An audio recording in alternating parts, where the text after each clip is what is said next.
Welcome to our tour of Winnipeg's drinking water supply and treatment system.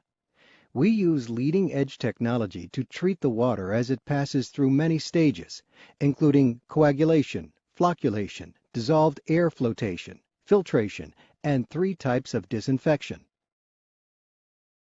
Our system protects public health by virtually eliminating the risk of waterborne disease and reducing the level of harmful disinfection byproducts.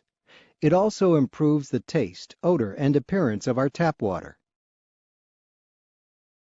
Shoal Lake has been our source of water since 1919. It's located 136 kilometers from Winnipeg at the Manitoba-Ontario border and is approximately 92 meters higher than Winnipeg. Water flows downhill from Shoal Lake through an aqueduct into 4 large reservoirs next to the treatment plant. The aqueduct is a large concrete pipe that carries up to 386 million liters of water per day to the reservoirs.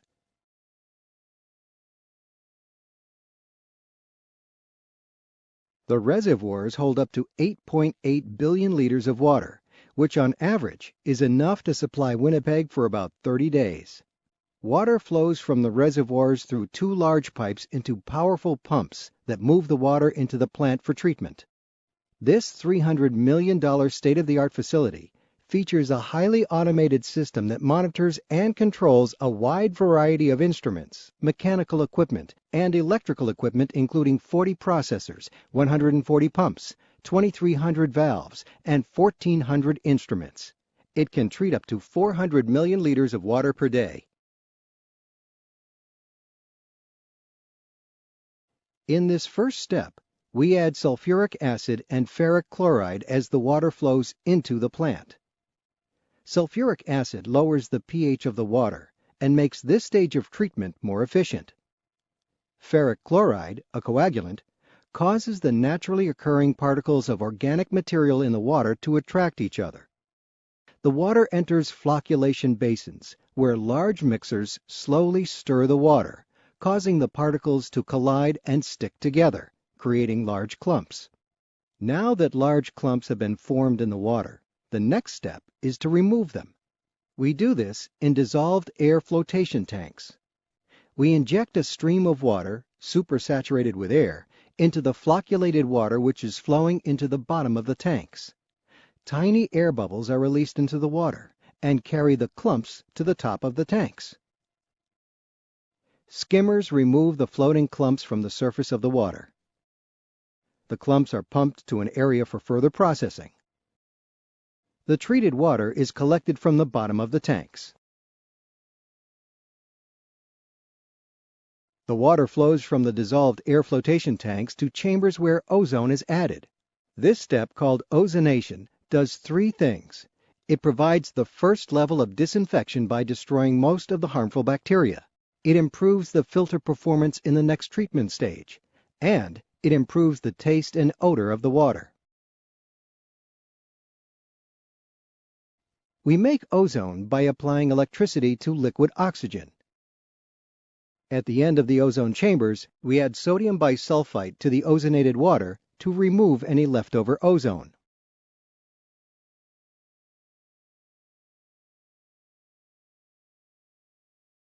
The water now flows into filter tanks containing biologically activated carbon. The filters remove any remaining small particles in the water, including parasites. Good bacteria growing on the filters remove some of the remaining dissolved organic material. This reduces the level of disinfection byproducts in the water. We clean the filters regularly by pumping air and water backwards through them. The backwashed water is pumped to an area for additional processing. The filtered water flows into the chlorine contact chamber for a second round of disinfection. We add chlorine to kill viruses and bacteria such as E. coli that might be in the water. Chlorine is the most widely used drinking water disinfectant in North America and has been used for more than 100 years.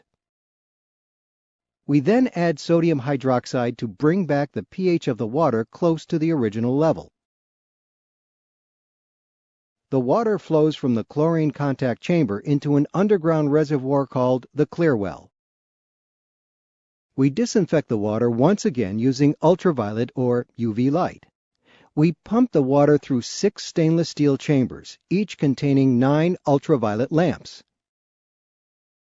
The lamps are similar to fluorescent bulbs. With only seconds of exposure, the UV light rays penetrate any remaining parasites, such as Cryptosporidium or Giardia. The UV light renders these parasites harmless. After UV disinfection, the water flows into 2 large pipes where we add fluoride to help prevent tooth decay. We also add orthophosphate to form a protective coating inside water pipes. This coating helps reduce corrosion that may add lead to tap water. The 2 large pipes carry the treated water to our 3 reservoirs and pumping stations in the city.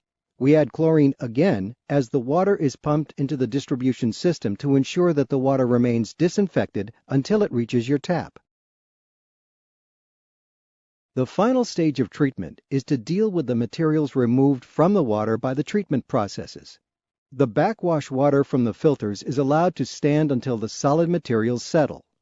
We then send the clean water back to the beginning of the treatment process. We pump the settled out material from the filters and the clumps of particles from the dissolved air flotation process to outdoor settling ponds next to the treatment plant. The pond contents go through natural freeze-thaw cycles, which separate the liquid and solids.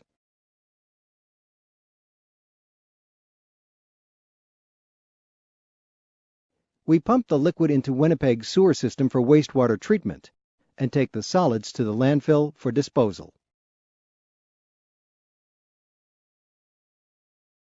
We test our water each step of the way, from Shoal Lake to your tap. Our testing program includes over 150 different tests at more than 130 different locations throughout the year. Because water quality is so important, we do more testing than the provincial government requires. Our certified professional team is dedicated to ensuring that our community enjoys safe, high-quality drinking water that meets provincial regulatory requirements and falls well within Health Canada guidelines. We hope that you've enjoyed this tour of our drinking water supply and treatment system.